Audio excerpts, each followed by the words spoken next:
So just to introduce myself to you, my name is Darnell Law, and I am one of the reference librarians here at Virginia State University. I'm the library instruction coordinator. So that means I'm in charge of things like this, creating the workshops and things that we're working on like this today. So what we're going to do is I'm going to step through how to access a LibGuide that we have, or a guide that we have created for thesis and dissertation research. So hopefully when you leave here today, you'll learn a little bit about the process and how the library can partner with you in your research process. Like yesterday, I had a person who was relatively in the beginning of her research process. People are at different stages of the process, depending on where you are in your studies. Even if you are already working on your thesis and have done some research, you may still find this beneficial, especially if your advisor or your committee has told you to go back and do some more research. So this is just another resource and a tool that you will be able to use to help you complete that. So that's why we went ahead and we did it right after midterms, because we figured, I heard from professor that comps were going on right now or just went on. So that's going on, and people are preparing their theses and their dissertations for the end of, to present if they're graduating, and others are starting to think about the process. So we have a wide range. So what I'm going to do now is I'm going to share my screen with you, and you'll be able to follow along. If you want to take notes, that's fine. I am recording the session, and I'm going to try and post it on my YouTube channel because it's going to be an hour. So it's going to be a large file. And so I don't know how well it's going to go with sending it through email. So if anybody's interested in that YouTube address, you can just drop me an email at dlaw.vsu.edu. So dlaw@vsu.edu. if you're interested in having a copy of the recording after the session. I can do that, or either I can go back into the session here and then just send you the recording that way, send a link to it. So anyway, I'm going to go ahead now and share my screen with you so that you can see what I'm seeing as we navigate through. Okay, so hopefully everybody is seeing the Celebrating Women's History Month, the front of the library's website. If anybody's having any trouble, you just raise your hand or let me know and we'll take a look at that. But hopefully everybody is seeing that now. So first thing we're going to talk about is how to access the library's website, because you may find that after today's session, there may be other guides that may be of interest to you as well. And I'm going to show you how to get to all of our guides, and especially that thesis and dissertation research guide. So first, as you see here, we're at the library's homepage. And so up here at the top in the address bar, you can simply type library.vsu.edu to get to our page. So you don't have to go through the main university website to get to us. You can even Google us. You can just say, Virginia State University Library, and it's going to give you the link. Or if you have it directly, library.vsu.edu.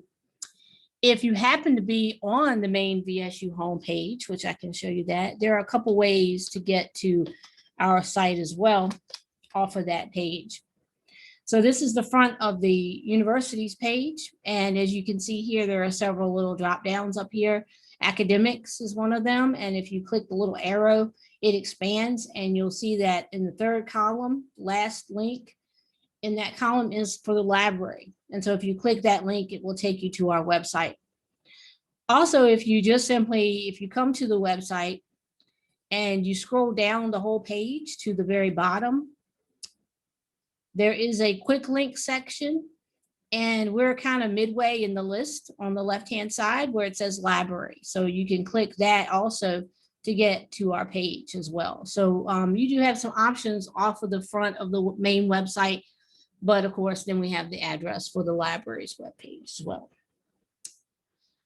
So, of course, if you've had my instruction in other classes, we've gone through how to do a database search using this section of the website or the web page under the picture that's scrolling through. And we've looked at the A to Z list of databases in that. So we kind of know about that. You know, that's a research tool in of itself. But today we're going to actually concentrate on this down here. There's the three sections: find, services, and other links. And under services, there is a section or a link called subject guides. Subject guides are guides that we have created as librarians to address VSU specific courses and subject areas and disciplines that are served here at the university. So the subject guides are more specific than this database searching up here, where when you do a search in this databases section, you're going to get a large set of search results that covers all the disciplines and crosses most of the databases that we subscribe to. The subject guides are different in that they're more specific. So I'm going to show you how to get to the subject guides, and then we're going to look at that thesis and dissertation research one that we've created. So under services, I'm just going to click on subject guides. And as you can see here, these are the subject guides. There are 103 of them. And they are generally, most of them are about programs and courses at the university, as I said. So they're very generalized, like accounting, agriculture, animal science. We even have one on APA citation style. So being that all of you are graduate students, this may be an important guide you might want to access later, in that, you know, your citations, a lot of them or most of them have to be in APA style, depending on your thesis topic and your advisory committee, whatever they decide. Generally, they do use APA for both the master's thesis and a dissertation. So there is a specific guide for that. And as you can see, we also have course guides. So if a professor is interested in creating a course guide specifically for their own course, we can do that for them. And we've done that for a couple of our courses here at VSU. So I'm going to scroll all the way down. These are in alphabetical order, by the way. So you're welcome to, after the session is over today, you can explore these at your leisure, see what's out there in your particular subject area. If there's something that interests you, you can certainly go through and look at that. But I'm going to scroll all the way down here to the T's, because we're going to be looking at the thesis or dissertation research guide. And so to access that, all you have to do is just click on the link and then click again. The top subjects here, anything that relates to theses and dissertations that we create in a guide will be housed here. So there are some guides like the education research guides. For example, if you go up here to education, there's more than one guide hiding underneath these links. So for example, here, if I do education and I click on it, see we have both course guides and two guides related to education, education leadership and that. So anything dealing with education is going to be listed here. And so as this subject guide set grows, you have to click twice on these links. And so that's why we have you do that. So just want to show you that so that you're not confused as to why you have to click twice for one guide here. So thesis and dissertation research, and then you're going to click that again, thesis or dissertation research, and you're going to get the guide. Now, if you want to bookmark the guide, feel free to do that in Chrome. It's this little star here on the right-hand side. You just click that and then select where you want to put it in your bookmarks section. If you're trying to do it in Edge or another tool like Firefox or browser like Firefox, they have specific places for you to go to bookmark it. So you're welcome to do that, which will take you back directly to this guide later if you would like. Also, if you highlight the address here, you can see that you can also save this address for yourself so that you can come back here directly. So the subject guides are housed under libguides, libguides.vsu.edu, and then you see /thesis/dissertations. And so if you write that down, you can get back to this directly. So there are many ways to get to the guide. through the website or directly through the address. So the approach we took with the guide here is we wanted to give you to come at it from a research point of view, but we didn't want to leave you hanging. So we tried to talk about the process by looking at getting started, choosing a topic, conducting background research, organizing your information, et cetera, and then ending up with the beginning of the writing process. Because the library itself, we're not responsible for your writing of your thesis or dissertation. We will help you with, say, the citations and things like that, citation styles and navigating APA, or whatever citation style you're using, we can help with that. But the actual writing of your thesis or dissertation is going to be up to you and your committee. And we do have a writing center on campus. If you didn't know, it's on the second floor of the library, and Dr. Deidre Lee is responsible for that area. So if you're interested in learning more about the Writing Center, you can just drop me an email or give me a call, and I'll pass that information on to you. But if you call ACE upstairs on the second floor, they can help you with getting in touch with them. The Writing and e-Portfolio Studio is what they call it. So that is open to all students. So you would have access to that as part of your, as part of your writing process. So, so we're going to kind of go through these tabs and just talk about some of the things on each page. And, if you have any questions, feel free. I'll stop at certain points and ask you if you have questions. If not, we'll move on. If you have questions afterwards, I will give you contact information where you can contact me and ask questions, and we'll go from there. So before I get started, are there any questions on how to access the guide? No. Okay, awesome. So we're going to go ahead and we're going to start with getting started. So getting started, we have the introduction, and we have this guide for the preparation of theses and dissertations, which is something that you probably already have.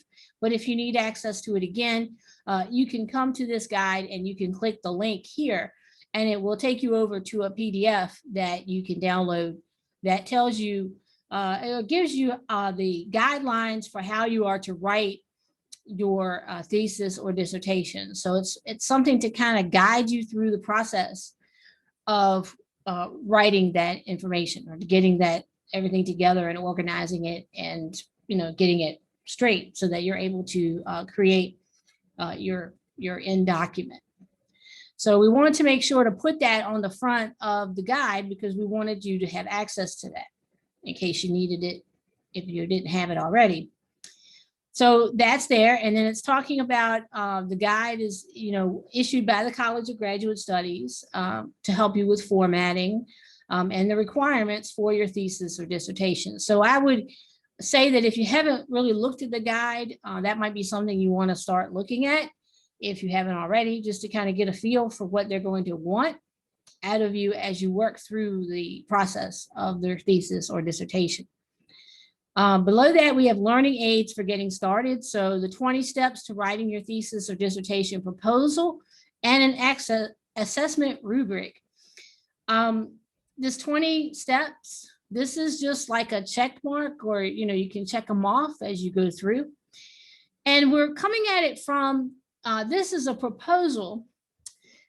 A lot of times when you're writing, especially with a thesis, a master's thesis, it's usually, with a thesis, it's a year-long process, whereas a dissertation can take multiple years, depending on, your study and how broad it is and how much you have to do. So this is coming at it from a proposal standpoint, because usually when you're writing a master's thesis, you start out writing a proposal, which is you're basically composed of your introduction, your lit review, your methodology, and any definitions or limitations of the study in your proposal. And so this goes through, the 20 steps of making sure that you have all those components in your proposal. And then what happens with that is generally that proposal becomes the first part of your master's thesis. And Then you add to it once you do your study, you complete the study, and then you add the results and discussion and conclusion to it. So that's the idea, is that, you know, you take a semester, you're writing your proposal, and then you go out second semester, you do the study, and then you actually fulfill the ending of it by writing your, you know, doing your tabulations and then doing your discussion and results. And so this is to help you with that process. The assessment rubric is just a way for you to get help in kind of just making sure that you're doing the right things that you need to do. It's kind of just a guidance thing. You know, no actual points are given or anything like that, but you can kind of get an idea of what you should do, you know, what you should be doing as far as your thesis or dissertation is concerned. So you kind of can have a way of kind of keeping up with how things are going. And if you need to get help, it kind of helps you with figuring that out. And so that could be important. One thing that I want to stress in this whole process is that there may be steps that you have to repeat. So, you know, as we're working through the process, you will find that you may have to step back to, you know, go back and forth between parts of the process as you're working through with your advisor and your committee and with us as librarians, to make sure that what you produce in the end is a really stellar scholarly product, because that's what we want you to have, is a scholarly product that's going to be really good. So down here we have module number 1, getting started on your thesis or dissertation. And this is actually a video that you can watch about it. And if you click details, it takes you to a page that just kind of gives you the outline or the general outline of what you're going to see in that video. And then you can click start to go to it. So we do have some modules in here to kind of work through, just to give you an idea of the things you should be doing at those different points in relation to the process. Also on the left-hand side, we have VSU theses and dissertations. So these are actual theses and dissertations that you can, these are links to the catalog so that you can request them. So if it's something that you want to look at, that might be useful.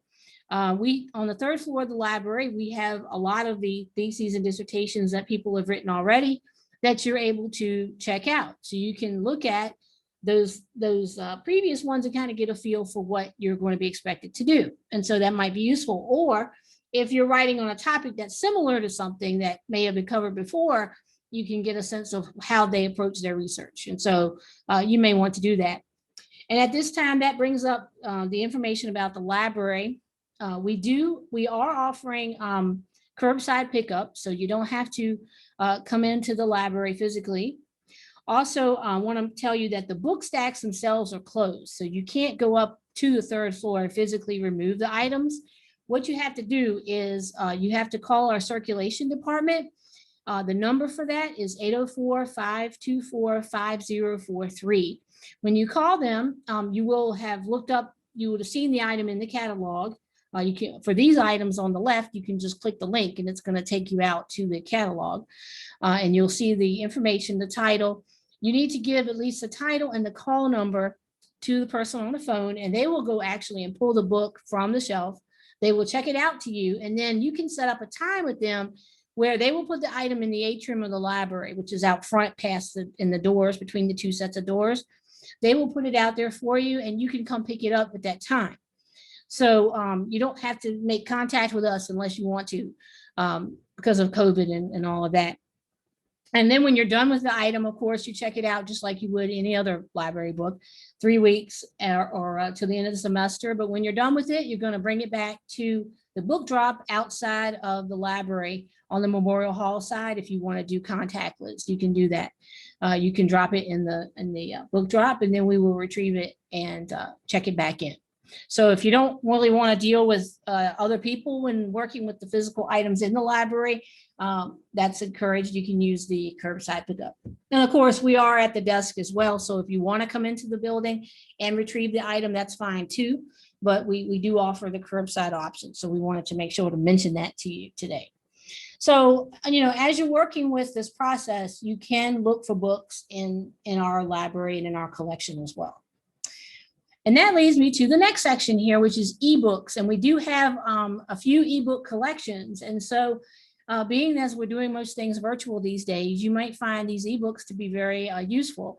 And so we have a few listed here, guides to help you with dissertation and thesis writing. And the way that this will work is you just click on the link to go to it, and it's going to open up in the database. And from here, you will be able to download your information. This one is actually a PDF full text and an EPUB full text. PDFs are just like PDFs. We've seen PDFs before. EPUB is an actual format for looking at books in your tablets, Kindles, Nooks, things like that. So if you like doing that, if that's something you want to use, feel free to download the EPUB version. And so the EPUB version will load. It should work with Kindle. It should work with apps on the phone. So if you have a Kindle app on the phone and you want to use that, that's fine. If you didn't know about Kindle, if you have a MOBI, what they call a MOBI extension, a MOBI file, that is Kindle specifically. So if you try to use a MOBI file on another type of reader, like a tablet or a Nook or something like that, it's not going to work. That one is specific to Kindle, but the EPUB is more universal.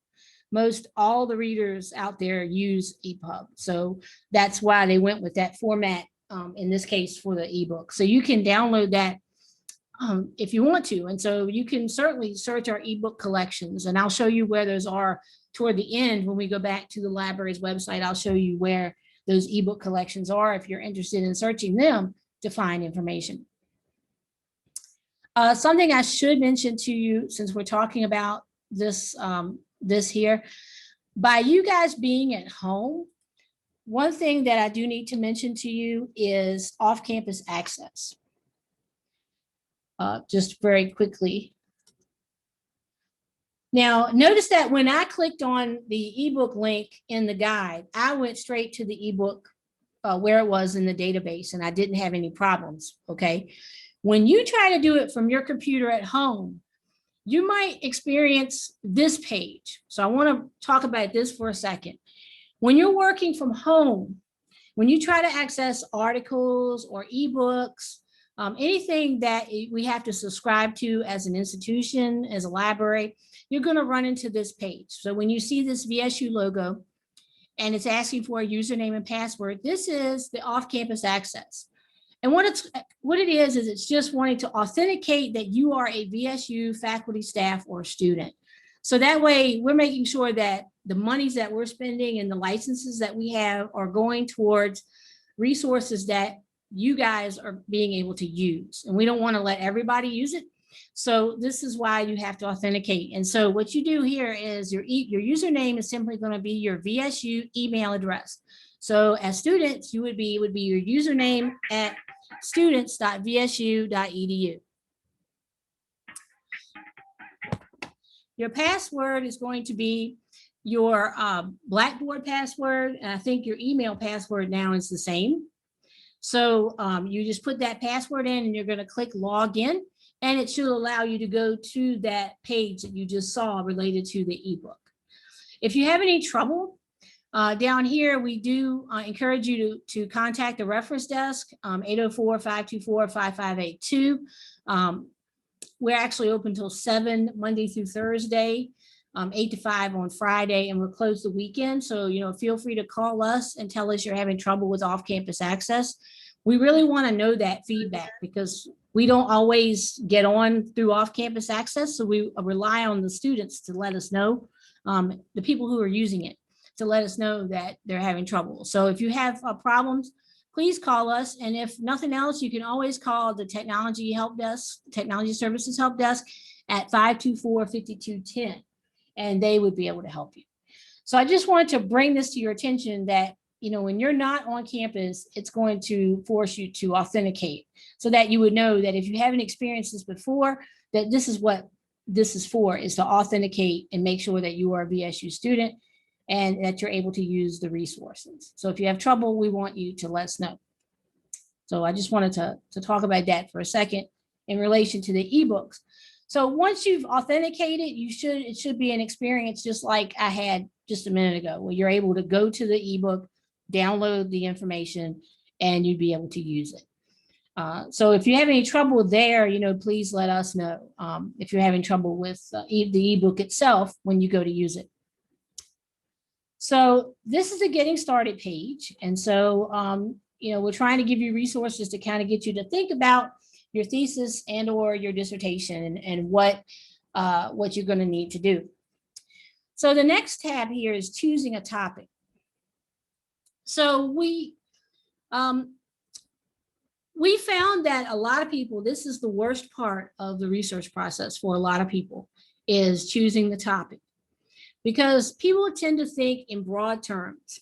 And so especially true with undergraduates, a lot of people, they're just trying to get through the class. And so they just want to write something and turn it in to get a good grade. And they're not really concerned about, the topic as much as a graduate student is going to be, because you have to think about this. You're choosing a topic for your research, thesis, dissertation that you might be working with for a year at least. So this is a much deeper matter when you're a graduate student. It's much more important that you have something that you can work with. And so this first slide that you see here is choosing a dissertation topic, but it also applies to theses as well. First, does a topic reflect your passion or interest? If you hate a topic, you're going to hate doing the work.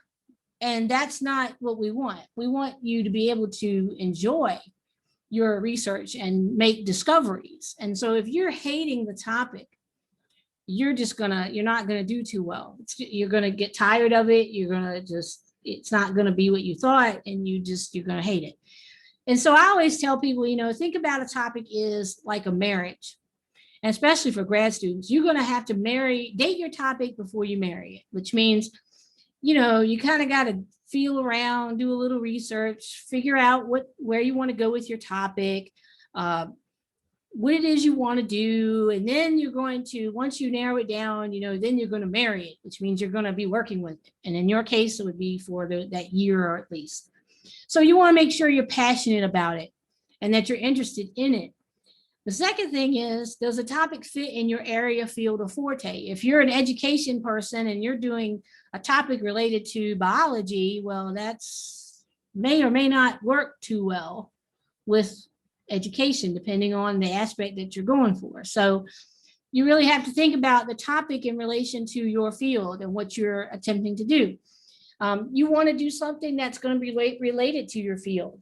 That can add to the body of literature in your field. So you want something that you're going to like and that you really want to pursue and add to the knowledge of that field. That you're going to be, so that you think that or we know that your research is important and it's going to add to our body of knowledge.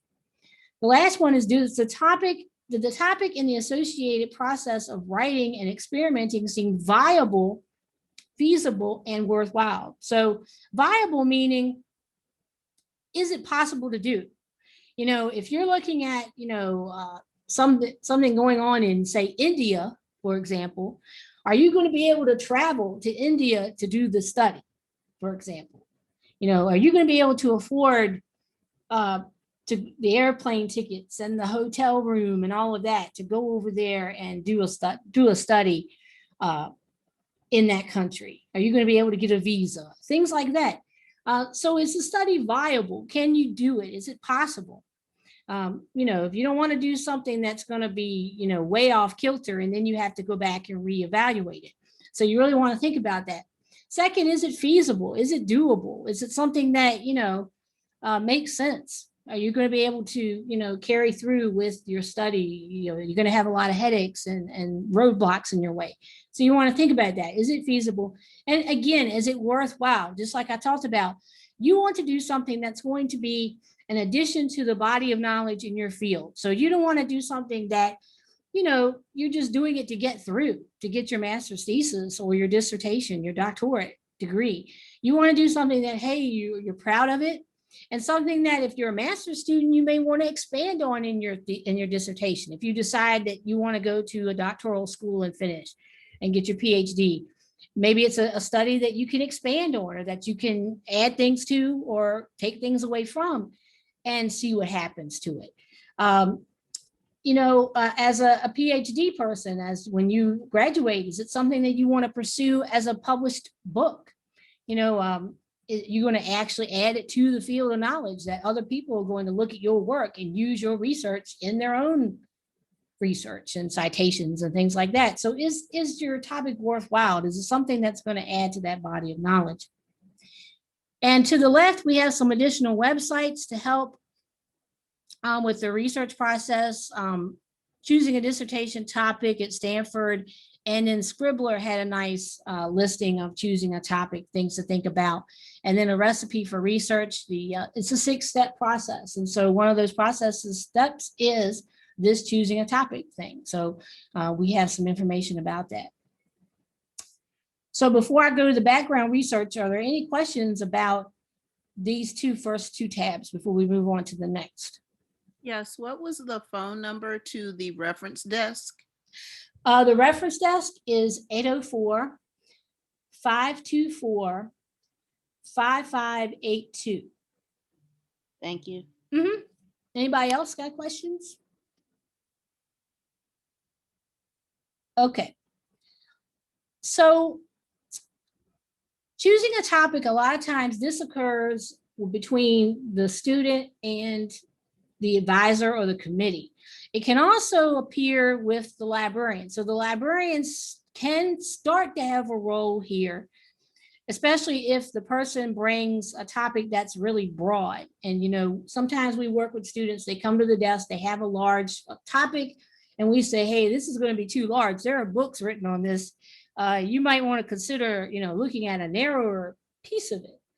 So, we usually can join here in this section, but we really partner up with you starting here with the conducting background research.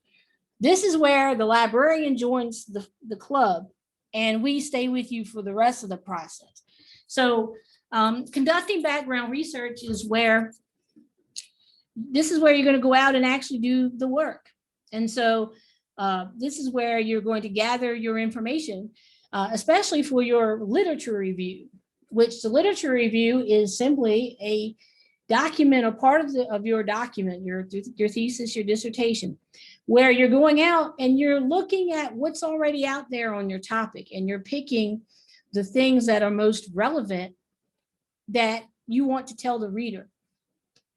Your mission as a researcher and a writer is you're not only trying to tell the reader about your study specifically, but you're also trying to educate them in what's happened before. So it's not about just presenting your information. You have to give the reader some background, because they may not know anything about your topic. They may say, oh, well, this looks interesting. And, but I've never done anything to deal with community counseling before. I have no idea what is community counseling. I don't know, for example.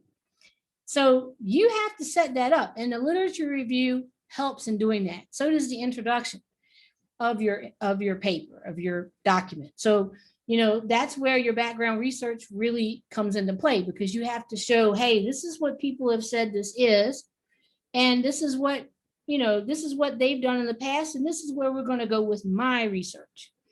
So the idea is you're going to give the reader a little bit of knowledge that they can carry with them, so that they're not coming in blind to your study, so they have a little bit of knowledge about, what this is, or what this thing is that you're talking about, so that they can understand why your study is important and why you're interested in it and why you want to do it. So background research is very important. And so this module number 2 goes through how to do that efficiently, because you really don't want to spend, all your time doing background research. You've got other things to do too. So this helps you with figuring those things out. Also, on the left-hand side, we have more ebooks on your topic. So this is where the ebook collections are listed. So again, as I was talking about earlier, we do have specific ebook collections that you can search. So it's not absolutely necessary for you to come into the library. Now, even though we're talking about ebooks here, I'm going to say that a lot of times what you really going to want are these, the scholarly peer-reviewed journals. And I'm sure that your teachers have told you all about that. The scholarly peer-reviewed journals are mainly articles, and articles are different than books in that articles are published more frequently. And so the information is more current. Whereas a book may take, somebody may write a book, it might take a year or two to get published, and then it may take a year or two for a library to acquire it. So the information is kind of can be out of date, or it can be going out of date. Whereas your article information is current, it's coming out all the time. And so your teachers are going to encourage you to go for the articles and go for the scholarly peer-reviewed journal articles. However, this is especially true of the dissertation, but thesis might be the same. And this is where you have to ask your advisor or your committee what the rule is about your time limits. So, if your advisor tells you, okay, I only want you to get 5 years of information, meaning you can only go back 5 years, then perhaps articles are going to work better than a book. However, you can still have a book there for maybe historical content or definitions that you find that you need to put in your research so that people understand what you're talking about as you use those terms and terminologies. So what we've discovered is a lot of times, especially in dissertations, there's something called the 85-15 rule, and it varies. It can be 80-20, 90-10. But when they say that, what they're talking about is that, they say they want 85 and 15. What that means is that 85% of your paper or your citations and your references need to be current, meaning that you want the most current information. So say you have 100 articles that you found.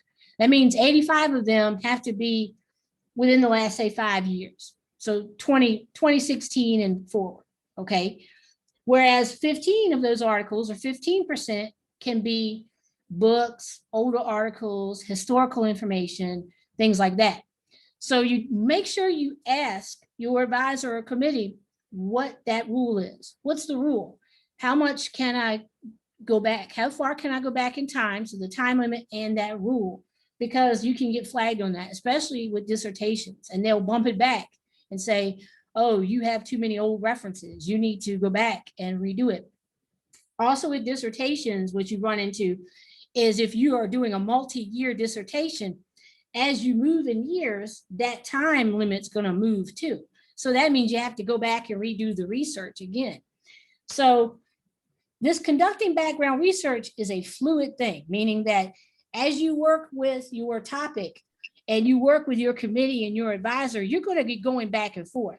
So you might go and do research and then write, turn it in, and then your advisor or your committee is going to bounce it back and say, okay, I read it. This is what you need to do. You need to find more research on this. So then you're coming back and you're doing the research again, and then you're writing again. It's like a big circle. So you have to keep going back and forth. And all the time, we as librarians are by your side there if you need us as your partner. So this is where we come in as, if you're having trouble and you're having difficulty, this is when you come to us and we try to help you with doing the research and figuring out what path and what direction you need to go in to get the job done and to get back where you need to be. Okay, so this page talks about both the ebooks, but it also talks about scholarly peer-reviewed journals. And we've listed a few of the top ones here. This one being important, Dissertations Full Text. So Dissertations Full Text is a database that is going to allow you to search dissertations from other schools. So this is another way for you to find information related to your topic without having to necessarily go in and get a dissertation off the shelf. You can actually search it online and then download the PDFs or what have you, and you would be able to see that information. So we have that, and then we also have other ones like JSTOR, PsycInfo, Sage Journals, which is actually a journal publisher. This is their journals. So anything published at a Sage publishing house is going to be listed here in the Sage journals. We have 3 collections of those, psychology, education, and criminal justice. And all of those have master's degrees. So, the master's folks will probably be using this. and then Science Direct. And so, we have around 200 different databases to search. You can always do that database search on the front of the website and find things. You can go here. You can go into other subject guides. So like that education subject guide that I looked at earlier, that has recommended databases in it that deal specifically with education. So we try to get you, going with the databases, and they all work about the same way. You're just going to click on the title, and then it's going to take you over and you can do a search. So that's conducting the background research. So you're going to be doing that and compiling your articles and your books and your information together. So the next step is organizing your research and getting those citations ready.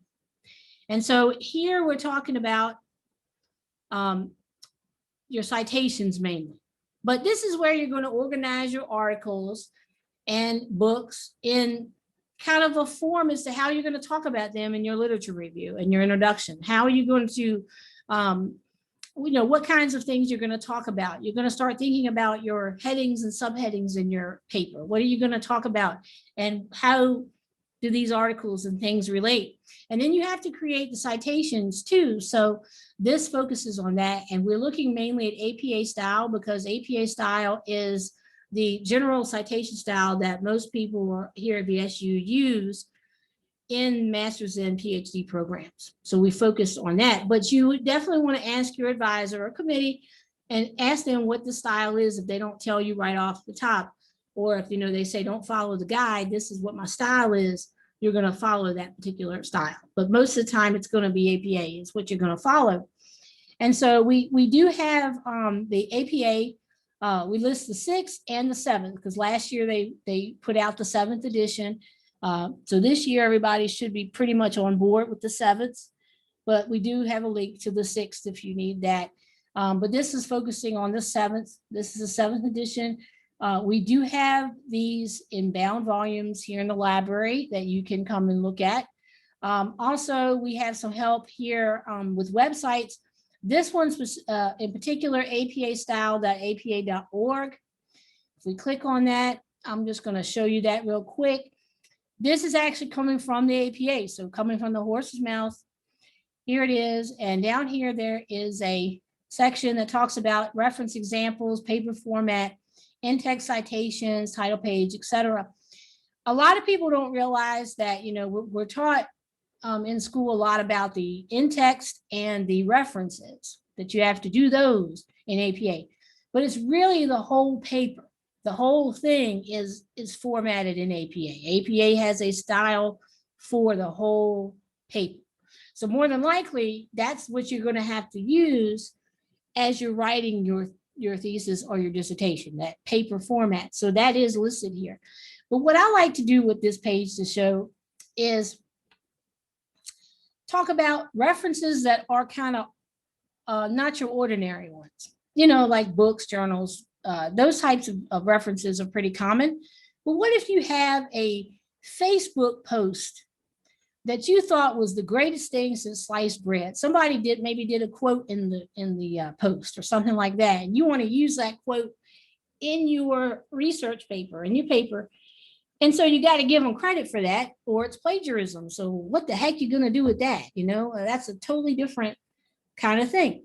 If you come here and you go to reference examples, you click on it, you have 4 different areas. You have your text, which is your books, journals, all of that. Data sets, which would be like tables and graphs, charts, things of that nature. Audiovisual materials, which would be video, film. And then you have online media. So that Facebook post is going to fall under that because it's online. So we're going to click on it. And right here at the top, we have Facebook references. So they even cover Facebook. So I click on Facebook references and there I am. Now Facebook post, it gives me an example and kind of tells me what to put for my citation in referencing a Facebook post and or a page. If you scroll down, the page one is down here. So this website is really good for the things that you may not really know much about because you don't use those citations that often, but you may run into something that you have to cite that is coming from a source like this. And so this gives you help with doing that. So apastyle.apa.org. is something you'll probably want to take a look at, and that is right here in the guide. Also, OWL at Purdue, I'm sure everybody knows about OWL at Purdue. That's the online writing lab. They do a nice job with their guides as well. They have an APA guide that you can look through. And then we have a video over here for what's new with APA. You can kind of check that out, what's new. And then also we have some formatting examples for the most common references. So here we have journal articles, books, chapter in an edited book. As you probably know, most databases do have a citing feature in them. The only thing I caution you about with that is the fact that you want to make sure that you double check your citations, because some of the citations can be incorrect. So you want to make sure that you go through after you've compiled your citation list and just kind of go through and double check against this formatting here to make sure that, you know, the periods are where they need to be, the commas are where they need to be, the editor is in the right place, things like that. Because those databases are giving you citations based on an algorithm and a format that is created. And so it's all automated. And so there can be mistakes. And so you want to make sure that you go through your citations, even if you get them from the databases, and just double check and make sure everything is okay. Because you don't want to get flagged for that. And you have to go back and fix it and then resubmit and all of that. So you're trying to avoid that, that problem. So you want to make sure that you double check. And so this guide will help in doing that. Any questions about the background research or the organizing information and the citation examples? Okay, so next is evaluating information, and I'm going to go quick because we're getting near the end. But the only thing we have here is just a little video about information evaluation and something called the CRAP test. Being as we're in the era of fake news, and so, you know, you have to think about the information that you're getting. We're bombarded with information every day. So, you know, when you're doing your research, you have to think of these things in the back of your mind. As you're looking at the articles and books and everything, think about these five options and the CRAP test.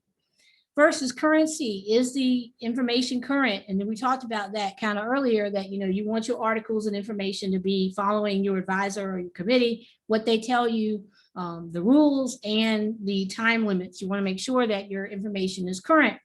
You don't want to list something that's out of date because you're trying to give knowledge and background information to your reader. So you want to make sure that everything is current. Next is relevance. We're going to be going clockwise. Relevance. Is this article or information relevant to my topic? Is it something that I'm going to use? If it's something far-fetched, it's way off the topic that I'm working with, then maybe I need to discard that one and go with something else. So how relevant is it to what you're trying to do? Third is authority. Are the authors credentialed? Can you see where they're coming from? What university are they from? Are they representing a company? What is it, you know, what authority do they have on writing about this topic? I mean, if you've got an English professor writing about a scientific topic, that should ring some red flags or ring some alarm bells in your mind that maybe they're not a good authority because they know more about literature than they do about test tubes and labs, for example. So, you know, you might want to question it. So think about your authority, look at the credentials, look at the journal that these things are coming from, you know, making sure that these things are valid. So that way you make sure your research is good. Next is accuracy. How accurate is the information?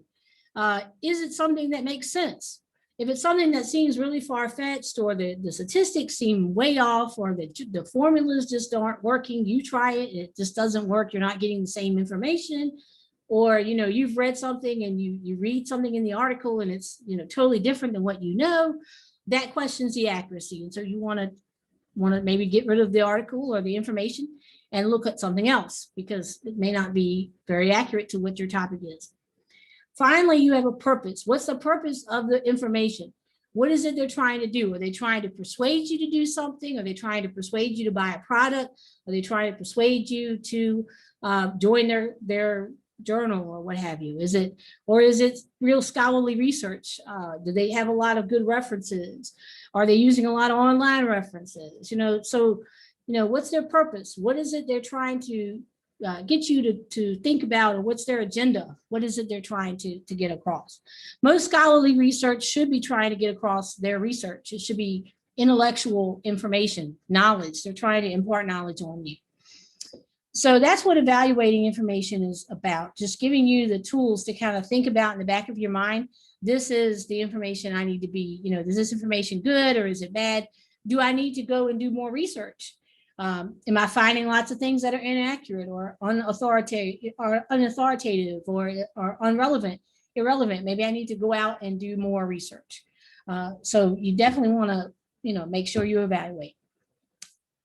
Okay, so through these steps, from beginning with choosing a topic through the evaluation process, the librarian is your partner, and the librarian will be there to help you and help guide you with that information. So, if you're having trouble figuring out if the information is good, well, that's what we're here for. We're here to help you with that. If you're having trouble with citations, the librarian is here to help you with figuring that out. Getting background research done, that's what we're here for. So we encourage you to use us and get help from us when you're in a corner. That's what we do. We support you in what you're trying to do. But here, where you're beginning the writing, we're at the end here. So this is where the librarian kind of steps back, and you as the writer take center stage along with your advisor or your committee. And this is where you guys start working together to write up what you need to get your study out there. But the librarian is in the background for if you need help, if your advisor comes back and says, hey, you need to do more research here, then you step back and you go back to the background research, and we go back through and we go through the process again. So just like I was talking about earlier, it's a circular cycle. It is a cycle, like the water cycle, for example. It's like that. It goes in a circle. So, your advisor is going to give you feedback and tell you what you need to do. And then if you need the librarian, we're going to be there. So we don't really drop out totally, but when you go to the writing process, we kind of step back. So beginning your writing here is just giving you some tips on how to start producing a good writing plan. So that way, when you not only do you need to organize your research, but then once you've organized it and you've got your citations fixed, now it's time to talk about writing your research and getting that stuff organized in a good plan so that you're able to execute it and you're not spending a lot of your time trying to figure out where to put things as you're writing. So, you want to go through that process. Also, like I said, we do have the Writing Center here on campus to help with writing. If you go back to OWL at Purdue, which was on that other page about citations, they also help with writing. Giving you some online tools and tips to help you with figuring that out.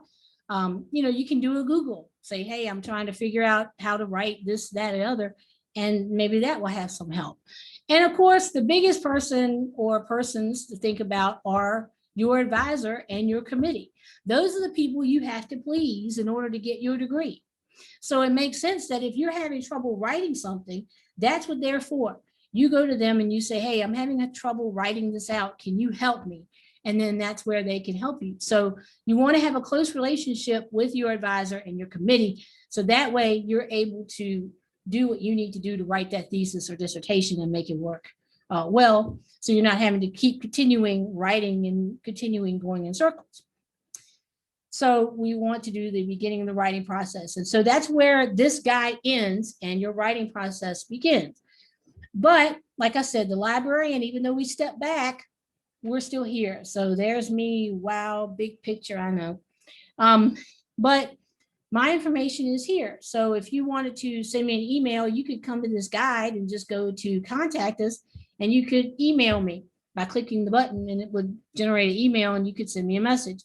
Or you could call my office. My office number is 804-524-5582. So, not 5582, I'm sorry, 5536. So you can call me. I'm in the office most days from 8 to 5. You could call, we could talk on the phone. Also, we offer one-on-one consultations. So if that's something you're interested in, you're welcome to come in and we can do a Zoom meeting like this. And we can do a Zoom meeting like this, and we can talk back and forth and kind of look at your research. You can share your screen with us, and we can give you some help. So I can give you some helps and kind of giving tips to help you with the process. So we encourage you to contact us. And of course, if you don't want to come to the guide, we do have contact information on our website.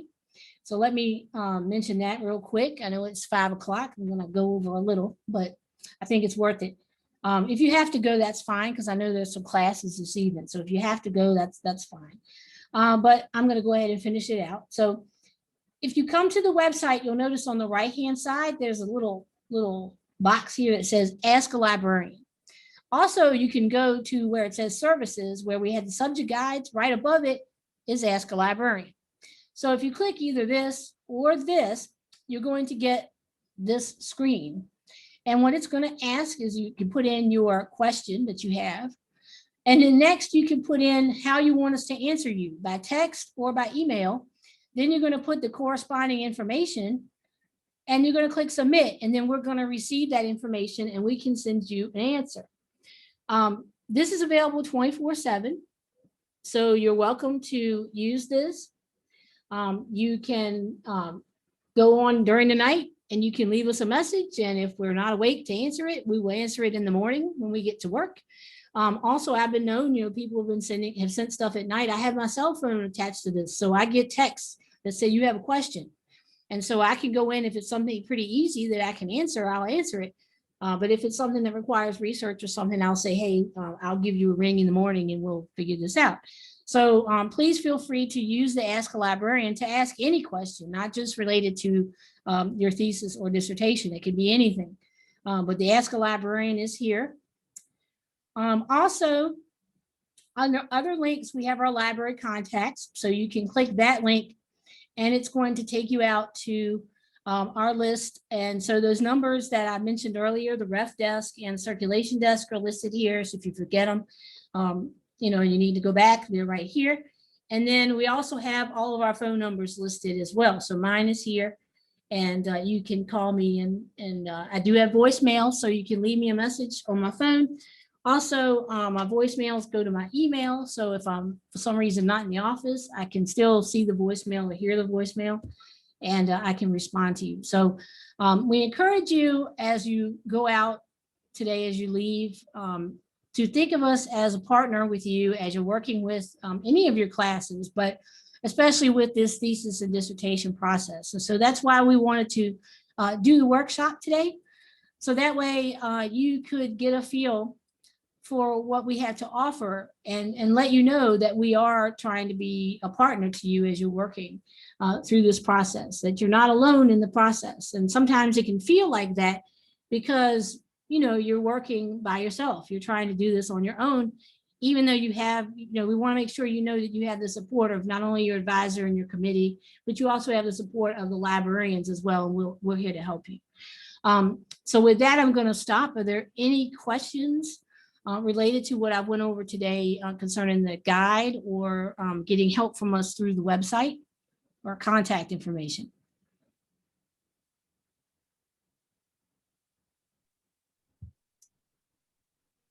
Okay. Hello. You mentioned in the beginning, you touched on it briefly about trying to find a topic. I am in the beginning of my research process. I want to know if you can go back over that just a little of how to narrow down a broad topic, or I feel that I have a narrow topic. I don't really know how to start the research of finding the name for the topic. If that makes sense. Okay, so so you have kind of a narrow, you think you have a narrow topic, but you're trying to figure out like the synonym. Yeah, I have a general idea. I guess, okay, so I know the demographic that I know the demographic of that where I want to do the research. And I want to focus on this specific demographics disadvantages, but I don't know how to broach it. How do I guess really, how do I start it? Like, I know, okay, so for example, I wanted talk about the disadvantage in economic resources that are made available to um, the youth of South Central Los Angeles. Okay. The people. Um, but where do I go from there? Like, Okay. what So do you, what? what you might end up having to do, if you're looking at South Central Los Angeles, for those of you who are, who don't want to stay, we're done with the session. If you want to leave, that's fine. Um, I'm just going to talk to her, and if this might help you too, you're welcome to stay and listen if you want. Um, First thing I would do is maybe do a little research about South Central Los Angeles and who lives there in the demographics, because that might help narrow it down, because you're probably thinking of African Americans, but you might also have Hispanic Americans, you may have Asian Americans. So that might be another way to narrow it, is to actually focus on, maybe a comparison of two of the demographics, or a focus on one of the demographics, one of the, groups. And that would narrow it down, Okay, and then so carry that over to the search to see what you get. so would I be um okay, so specific to South Central LA, it's mostly blacks and Hispanics, right? So Okay. I wouldn't want to say blacks only, because Hispanics, they go through just about the same Same thing thing. as we go through. There are some differences, but they go through pretty much the same thing because they live in the same area. So Okay. they're not necessarily they don't necessarily get a pass either, because they're looking at the same things that we are. The same area, But same but you're problem. saying I could possibly, yeah, right. So same area, same problem. However, that does seem like a good idea. I still can break it apart, at least in some of the research. Yeah, yeah. You could try putting that in the search, say, African Americans and Hispanic Americans, just to kind of bring those terms to the fore. Also, you could do it Okay. as separate searches. Another thing you might think about is, are you concentrating on a certain segment of the population? Are you concentrating on males, females, both?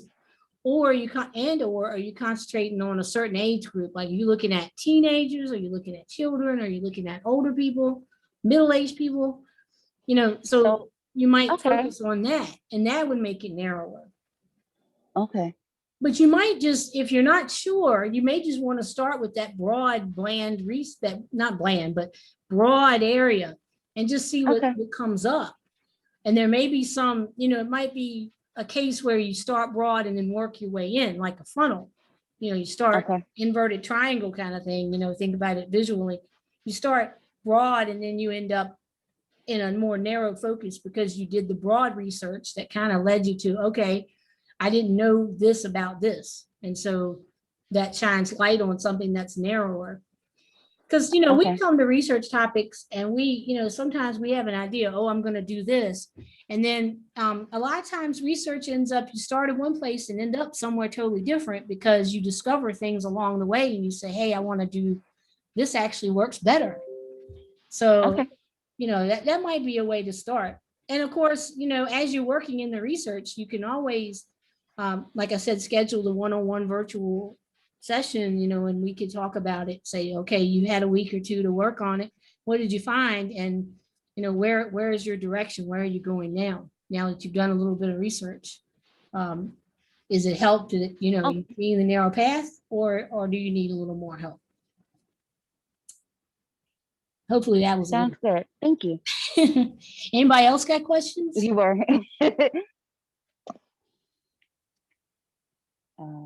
I think they logged off. Well, yeah, I think everybody logged off, but okay. You have anything else? I appreciate your extra time. Oh, no problem. I think what I want to do is start with what you gave me. and take you up on the offer to do a follow-up email. Okay, that sounds good.